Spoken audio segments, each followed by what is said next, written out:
অবশেষে জঘন্য প্রতারক, কুখ্যাত দুর্নীতিবাজ, মিথ্যুক, ধোঁকাবাজ, প্রতারক হয়তোবা কিছুক্ষণের মধ্যে যদি তাকে পাকড়াও করতে না পারত,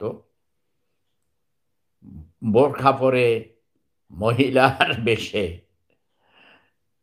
তাকে পাচার করছিল কোনো পাচারকারী দল, তাদেরকেও ধরতে হবে।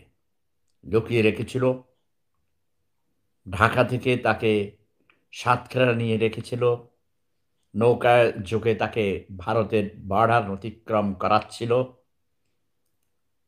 সেই চক্রকেও ধরতে হবে। সাতক্ষীরার ভারতের বর্ডার থেকে আটক করার জন্যে র্যাবকে আন্তরিক ধন্যবাদ জানাচ্ছি। যখন সকল আশা ক্ষীণ হয়ে আসে, তখনও অলৌকিকভাবে হোক বা প্রকৃতি মাতার বিশেষ সহযোগিতায় হোক, অপরাধী ধরা পড়েই।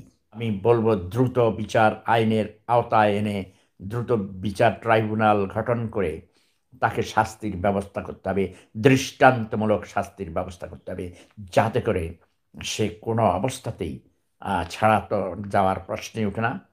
তার দৃষ্টান্তমূলক সাজা দেখে অন্য অপরাধীরা যেন ভীত হয়, তারা যেন শিক্ষা লাভ করে। ওকে।